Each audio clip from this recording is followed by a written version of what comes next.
Morning everyone. आज हम संधि के बारे में पढ़ेंगे। संधि संधि एक ऐसा विषय है जिसमें बच्चे थोड़ा सा डर जाते हैं संधि को सोचकर कि संधि करनी है तो पता नहीं क्या इसमें फॉर्मूला लगेगा और क्या क्या इसके नियम होंगे। तो इसको अगर आप बहुत ध्यान से पढ़ेंगे और नियम के हिसाब से इसको पढ़ेंगे और चलेंगे, नियम के हिसाब से करेंगे तो ये बहुत ज्यादा इजी है, ये बहुत ज्यादा आसान है। इससे आसान फिर कुछ भी नहीं है।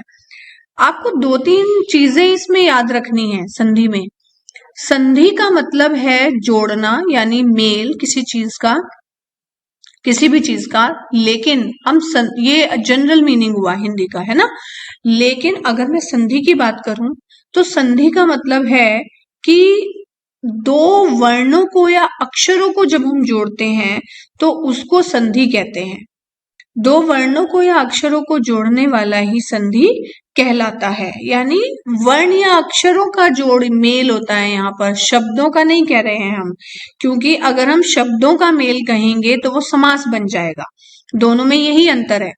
आप समास और संधि में क्या मेजर डिफरेंस है कि जोड़ना दोनों में है, जुड़ता दोनों में है। लेकिन समास में हमारे शब्दों का मेल होता है, शब्द जुड़ते हैं आपस में, नया शब्द बनाते हैं। संधि में हमारे वर्णों का मेल होता है, वर्ण यानी अक्षर, उनका मेल होता है, उससे हमारी संधि बनती है। तो आई होप कि आपको इतना संधि के बारे में क्लियर हो गया होगा।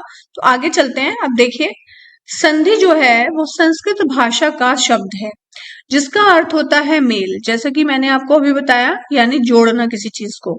जब दो अक्षर, इनको वर्ण भी बोलते हैं, मिलकर एक नया अक्षर बना देते हैं तो उस विकार का अर्थ होता है परिवर्तन होना, बदलाव आना, तो उस बदलाव को संधि कहते हैं।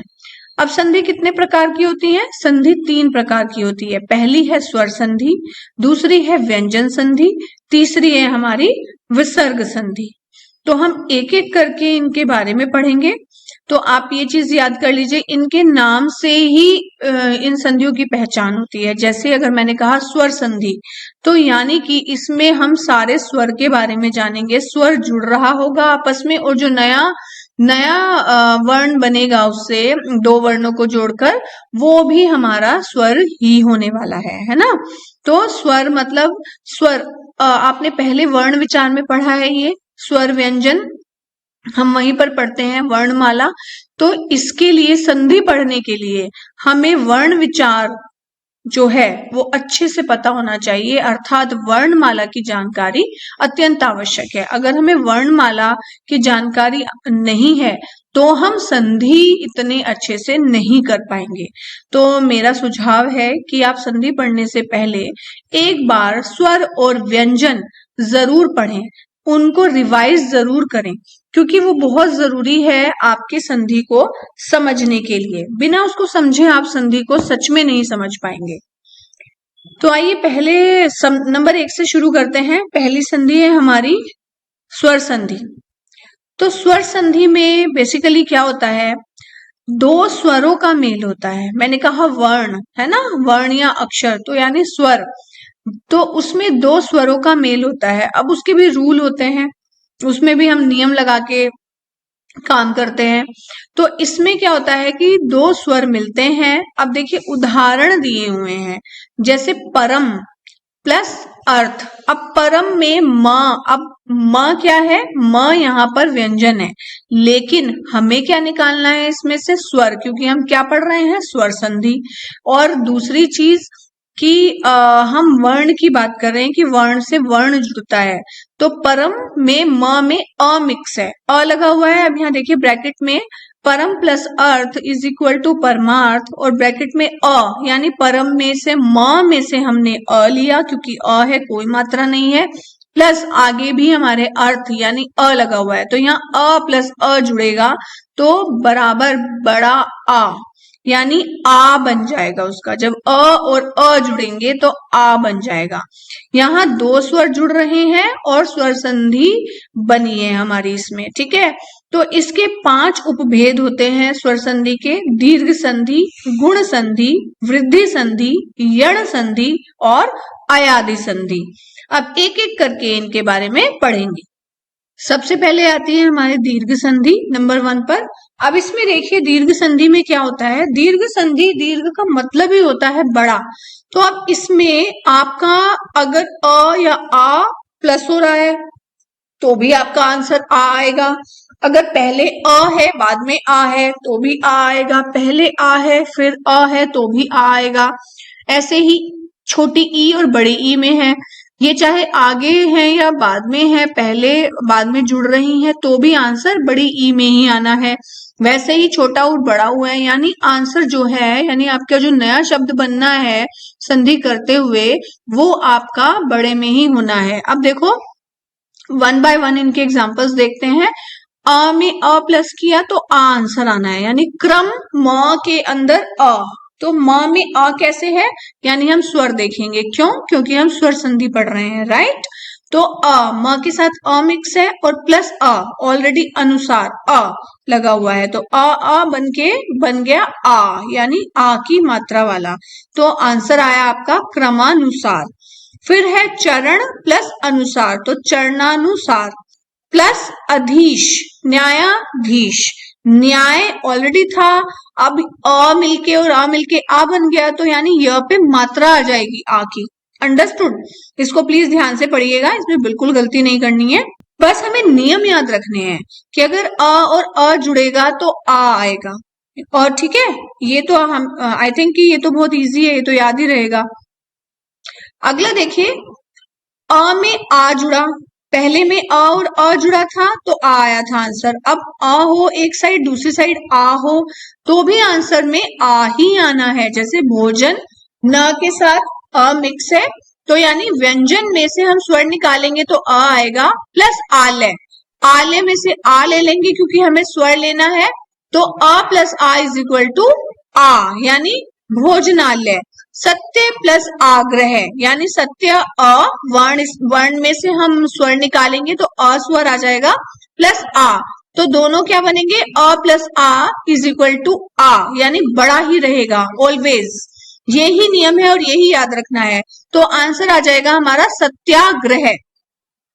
अब देखिए दोनों साइड आ और आ दिए हुए हैं, महा प्लस आत्मा, तो उसका भी आंसर आपका महात्मा, यानी आ में ही आना है। तो ये कंडीशंस हैं कि ऐसे नियम आपको याद रखना है, और कंडीशंस हैं ये सारे, आपको दिया गया है कि क्या क्या चीजें हैं, कैसे आंसर आते हैं, राइट। तो महात्मा, विद्यालय, वार्तालाप, ठीक है, ये वार्ताल्य, ये सारी चीजें आपकी आ और आ को प्रदर्शित करती हैं। इसमें वार्तालाप भी हो सकता है ना, वार्ता प्लस लाप आ, आंसर आ में। तो यानी कि आपके पास जितने भी अ या आ से मिक्स जो आते हैं, आप जब संधि करते हैं तो वर्ण देखते हैं, वर्ण में आप स्वर देखेंगे कौन सा है, तो उसको जोड़कर आपको बड़ा ही प्रेजेंट करना है, राइट। तो तभी आपकी दीर्घ संधि कहलाएगी, वो ही आपकी दीर्घ संधि होगी। अब देखिए इसमें अ और आ दिया हुआ है ना, भोजनालय, ये हमने पढ़ लिया।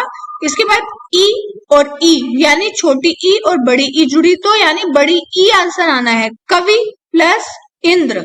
अब देखिए कवि व में छोटी की मात्रा लगी है तो अंडरस्टूड है कि ई है। हमें सबको पता है कि स्वर की मात्राएं लगती हैं, स्वर मात्रा में होता है, राइट। तो आंसर आएगा हमारा कवींद्र। यति प्लस इंद्र, तो यतीन्द्र, ये हमारे आंसर आ जाएंगे इसके। अब देखिए कुछ एग्जांपल्स आपको दिए हुए हैं इसी से संबंधित। अगर छोटी ई प्लस बड़ी ई जुड़ती है तो भी बड़ी ई में आंसर, बड़ी ई जुड़ती है तो भी बड़ी ई में आंसर, छोटा ऊ बड़ा ऊ जुड़ता है तो भी बड़ा ऊ आता है, और बड़ा ऊ जुड़ता है तो भी बड़ा ऊ ही आता है। अब देखिए इसमें ई के उदाहरण भी दिए हुए हैं। छोटी ई प्लस बड़ी ई जुड़ी तो आंसर बड़ा ई, ठीक है, बड़ी ई जोड़ेंगे तो भी आंसर बड़ी ई, या तो मतलब छोटी ई आगे रखें या सेकंड नंबर पे आए तो भी आंसर आपका बड़ी ई में ही आना है, राइट। तो ये चीज हमें याद रखनी है, ये नियम हमें याद रखना है दीर्घ संधि करते हुए। अब देखिए बड़ी तो बड़ी, नदी प्लस ईश नदीश, सिंपल, बड़ी ई लगा देंगे, कुछ सोचना ही नहीं है। फिर देखिए आपका शब्द बन रहा है कि नहीं, अगर शब्द आपका ठीक है तो मीन्स आपका बिल्कुल सही आया है।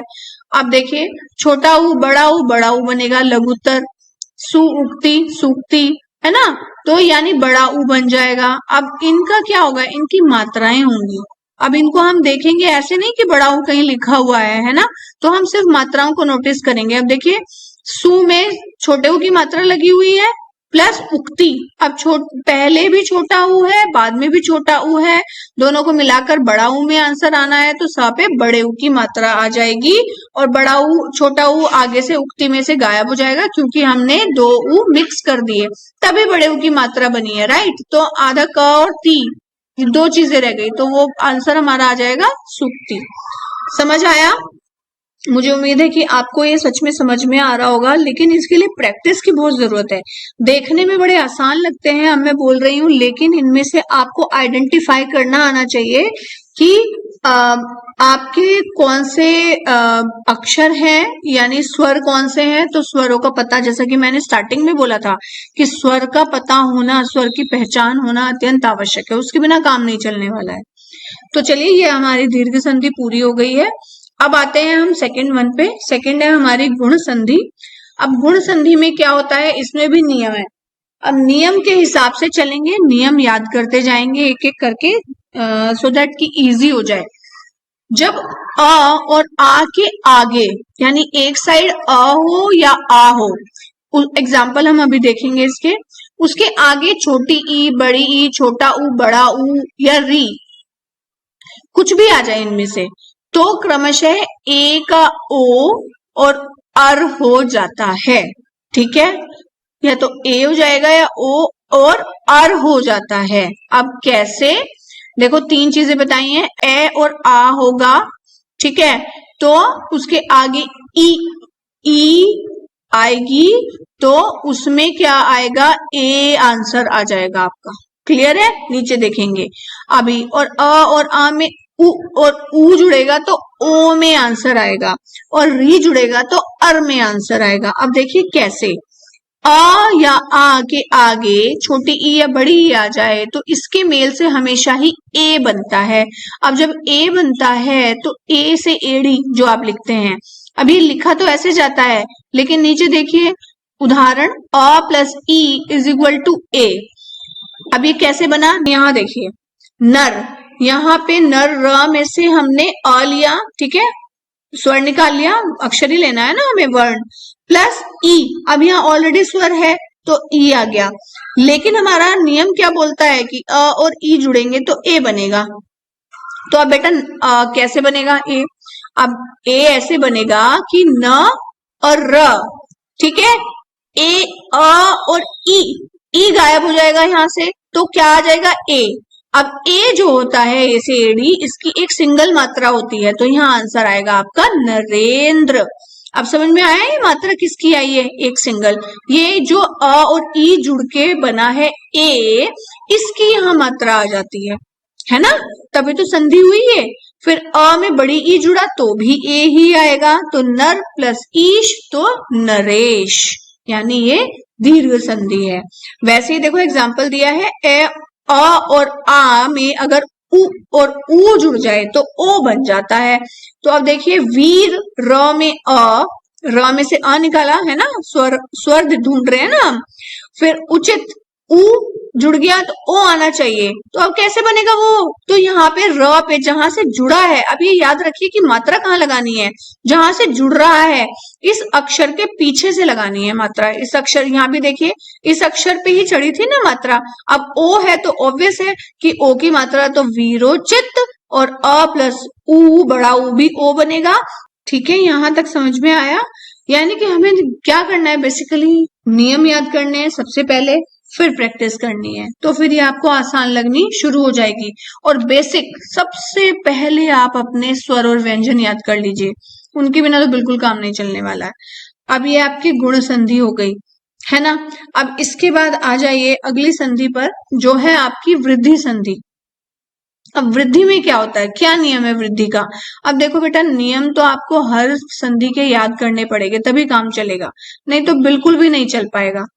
अब वृद्धि संधि में क्या होता है, जब अ और आ के बाद ए या ऐ हो तो ऐ हो, और ओ औ हो तो औ हो जाता है, इसे वृद्धि कहते हैं। वृद्धि होता है बढ़ोतरी। आपने वृद्धि शब्द वैसे भी हिंदी में पढ़ा ही होगा, कहीं ना कहीं पाठ पढ़ते हुए बहुत बार आ जाता है। तो वृद्धि शब्द होता है बढ़ोतरी, मतलब जैसे आप किसी चीज में बढ़ोतरी करें, है ना, तो वृद्धि होती है, यानी जब भी वो जुड़ेंगे तो कुछ ना कुछ बढ़ोतरी ही होगी, कम नहीं होगा। तो अब देखिए एग्जाम्पल की तरफ चलते हैं।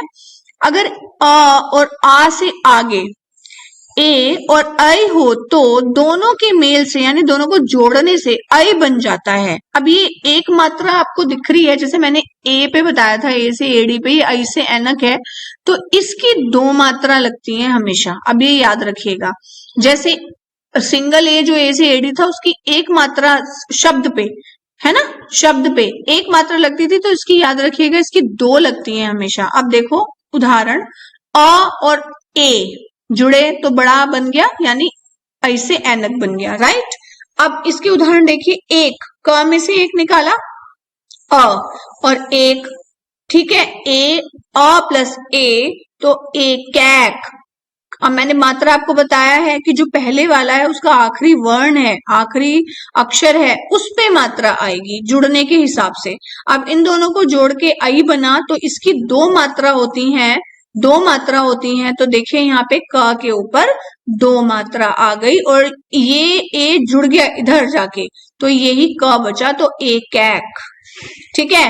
आ प्लस ए फिर से आई बन जाएगा, तो सदा सदा आ, ठीक है, प्लस एव, फिर से आ प्लस ए इसमें जोड़ लिया तो सदैव, द के ऊपर, क्योंकि आ तो जुड़ गया बेटा उधर, तो आ को तो दोबारा नहीं रखेंगे, तो इसकी मात्रा दो लग जाएंगी आई की।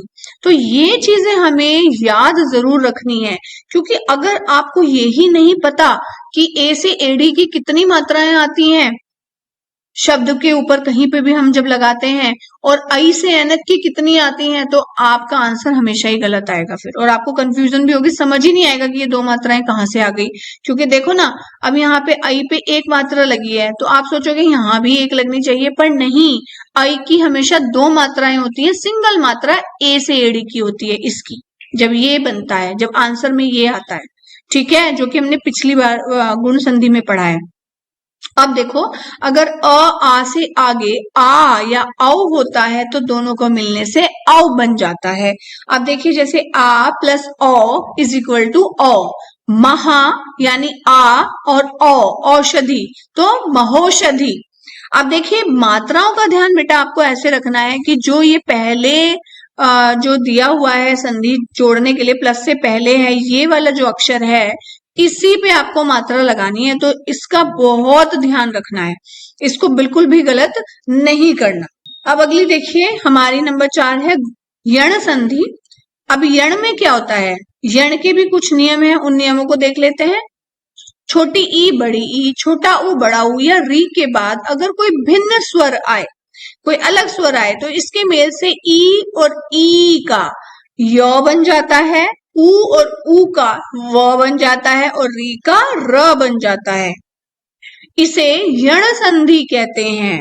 अब देखिए कैसे, एग्जाम्पल पे चलते हैं। छोटी ई है प्लस अ, भिन्न स्वर यानी य, ओके, य बन गया। यदि प्लस अप, तो हमारा आंसर आएगा यद्यपि। ऊ और ऊ के बाद कोई भिन्न स्वर आए तो ऊ और ऊ जो है वो व बन जाता है। जैसे छोटा ऊ प्लस आ इज इक्वल टू वा। जैसे यहाँ पे देखिए, ऊ छोटा ऊ प्लस आ वा बन जाएगा, ठीक है। तो यानी सु प्लस आगत, तो यहाँ आ जाएगा आपका स्वागत। यदि री के बाद कोई भी भिन्न स्वर आ जाए तो री का र बन जाता है, जैसे री प्लस आ, रा बन जाना है। मात्री, ठीक है, मात्रा है ये री की, र री और प्लस आ तो मात्रादेश, तो आ बन जाना है ना रा, ठीक है। तो मात्रा, तो और रा जुड़ गया इसके साथ, इसी में जोड़ना है। ये जो लास्ट वाला है ना, ये अक्षर इसी के साथ आपको ऐड करना है। इस बात का ध्यान हम हमेशा ही रखेंगे, इस बात को नहीं भूलना। और जो प्रैक्टिस के साथ साथ आपको ये वर्ड्स भी ना धीरे धीरे याद होने शुरू हो जाएंगे। स्टार्टिंग में तो लगता है जब हम प्रैक्टिस करते हैं थोड़ा कंफ्यूजिंग है, लेकिन जितनी हम प्रैक्टिस करेंगे, जितने वर्ड्स को बना बना कर देखेंगे, उतना ही ये हमारे दिमाग में आराम से क्लियर होते जाएंगे। हमें इनमें फिर कोई प्रॉब्लम नहीं होगा। फिर तो आप आसानी से देखकर भी बता सकते हैं कि कौन सी संधि है और इसको अलग अलग कैसे करना है। इजी है बहुत। तो अगला देखिए, हमारी स्वर की लास्ट संधि हमारी अयादि संधि। जब ए हो और आई हो, ओ और औ के बाद कोई अन्य स्वर आए तो ए का अय हो जाता है, आई का आय हो जाता है, ओ को अव में लिखते हैं और औ को आव में लिखते हैं। अब इन स्वरों के मेल से ही अयादि संधि बनती है। जैसे देखिए, अब एग्जाम्पल आपको दिए हैं यहाँ पर, देखिए ए प्लस अ यानी ने प्लस अन, ने ए। मैंने आपको बताया था ना, ये जो ए से एड़ी होती है इसकी सिंगल मात्रा लगती है हमेशा, ये चीज याद रखनी है। ए प्लस अ तो मिलके बना आय, तो नयन। अब आय ऑब्वियस है, आय यहाँ पर नहीं लगाएंगे, है ना, आय यहाँ पर नहीं लगेगा, तो आपका इसका बन जाएगा नयन। ए की आई से एड़ी, आई की लगती हैं दो मात्राएं हमेशा, देखो गए, तो यानी आई है इसके अंदर, प्लस अ यानी अक, तो इसका बन जाता है आय, तो गायक। ओके, अब ओ प्लस अ, अब तो पो, ओ प्लस अ, पवन। अब इसमें देखिए ये देखिए ना, अक्षर इसके साथ लगते जा रहे हैं, औ और प्लस अ, आव बन जाता है, प प्लस अन, पवन। ठीक है, तो अब ये आपकी है अयादि संधि। इस प्रकार ये स्वर संधि जो है समाप्त हुई। स्वर संधि में आपको स्वर याद करने बहुत जरूरी है, इनकी मात्राएं पता होनी चाहिए, जो कि मैं बार बार रिपीट कर रही हूँ, क्योंकि उनके बिना आप इसका संधि और संधि विच्छेद बिल्कुल भी नहीं कर पाएंगे। और आपके पास एग्जाम्पल्स होंगे बहुत, अपनी पुरानी बुक ले लीजिए ग्रामर की, क्योंकि ग्रामर में जनरली चेंज नहीं होता है ना, ग्रामर में एग्जाम्पल्स अलग हो जाते हैं लेकिन चेंज एज सच नहीं होता है, टॉपिक सेम होता है। तो आप उसमें से पढ़ सकते हैं, उसके एग्जाम्पल्स करके देखिए, so that you can realise कि आपको कितना आता है ना, आपने कितना पढ़ा है। आप क्योंकि जब हम पढ़ते हैं तो हमें समझ में आ जाता है, हमें इजी लगता है कि हाँ हाँ हमें समझ में आ गया, लेकिन बेटा जब हम एग्जाम देने बैठते हैं ना, या फिर उसको सॉल्व करने की कोशिश करते हैं, कुछ नए क्वेश्चन हमारे सामने आते हैं, तो डेफिनेटली हम कंफ्यूज हो जाते हैं। तो वो कंफ्यूजन दूर करने के लिए प्रैक्टिस की बहुत जरूरत है। तो प्लीज डू प्रैक्टिस। धन्यवाद।